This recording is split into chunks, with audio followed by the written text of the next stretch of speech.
बिस्मिल्लाहिर्रहमानिर्रहीम।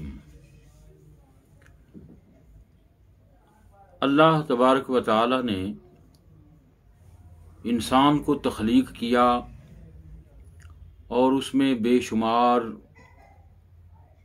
नेमतें उसके अंदर भी बातन में भी रखी और ज़ाहिर में भी उसके इस्तेमाल के लिए बेशुमार नेमतों से इंसान को नवाजा।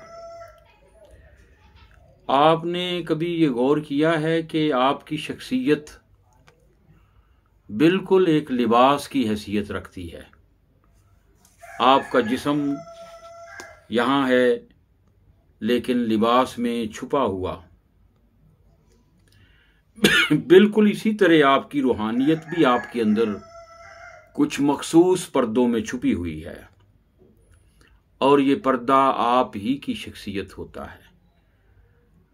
अगर आपको ये पता चल जाए कि आपके पास कोई ख़जाना है लेकिन आप भूल चुके हैं या आपको इल्म ही नहीं है कि वो ख़जाना मौजूद है और आप बदस्तूर गलियों में भीख मांगते फिर रहे हैं, आप एक भिखारी बन गए हैं। अगर कोई आपसे कहे जाओ और अपने घर के अंदर जाके देखो, फलां जगह को खोद के देखो, तुमको भीख मांगने की ज़रूरत नहीं पड़ेगी बल्कि तुम्हारे घर में ही ख़जाना निकलेगा जिससे तुम एक शहनशाह बन सकते हो। यकीनन वो भिखारी यही कहेगा, क्या बकवास कर रहे हैं आप, मैं इस वक्त कैसे शहनशाह बन सकता हूँ, मैं तो बरसों से भीख मांगता चला आ रहा हूँ और अभी तक भिखारी हूँ, और अगर मैं कई सालों तक भीख मांगता भी रहूं तब भी मैं शहनशाह नहीं बन सकता।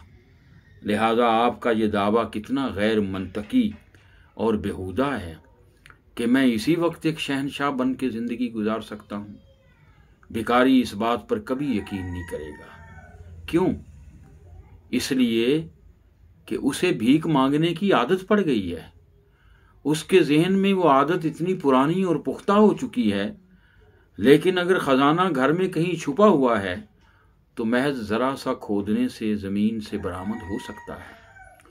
बिल्कुल इसी तरह से रूहानियत भी एक छुपा हुआ ख़जाना है जो अगर आप थोड़ा सा किसी कामिल उस्ताद या कामिल मुर्शिद की निगरानी में उसका पता करने के बाद उसको थोड़ा सा खोदेंगे तो आपके घर से ही, यानी आपके बातन से ही, आपके दिल से ही, आपके सांस की गहराई से ही, आपकी जान से ही, जिसके बारे में कहा अल्लाह तबारक व तआला ने कि मैं तुम्हारी जानों में मौजूद हूँ, तो वो एक ख़जाना जो आपकी जानों में मौजूद है, वो एक जो रूहानी कुव्वत आपकी जान में मौजूद है, आपके दिल की गहराई में मौजूद है, आपकी सांस में मौजूद है, वो वहाँ से ज़ाहिर हो जाएगी और आप देखेंगे अब आपको कहीं जाने की ज़रूरत न रही, कहीं मांगने की ज़रूरत न रही।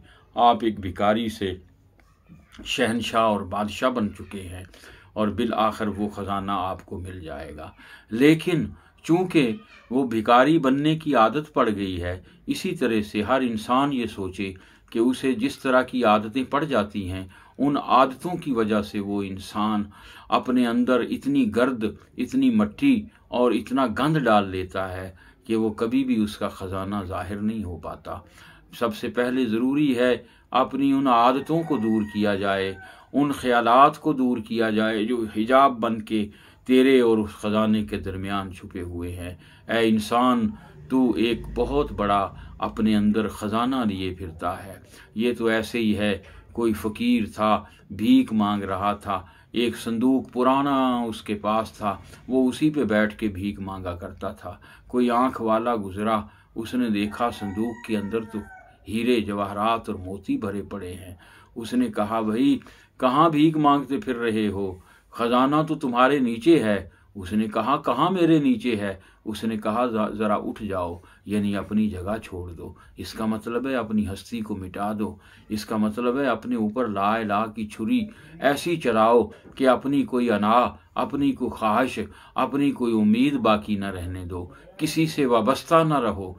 हर रिश्ता फ़ानी है, हर फ़ानी रिश्ते पर ला की तलवार फेर के ऐसी फना हासिल कर लो کہ تمہیں اللہ تبارک و تعالیٰ کے جلووں میں بقا حاصل ہو جائے۔ ہمارے اس یوٹیوب چینل کو ضرور سبسکرائب کیجئے گا اور بیل آئیکن پر بھی ضرور کلک کریں تاکہ ہر آنے والی اچھی باتیں، اچھی گفتگو، نسخہ جات، روحانی کلام، عارفانہ کلام اور نعتیہ کلام آسانی کے ساتھ آپ تک پہنچتے رہیں۔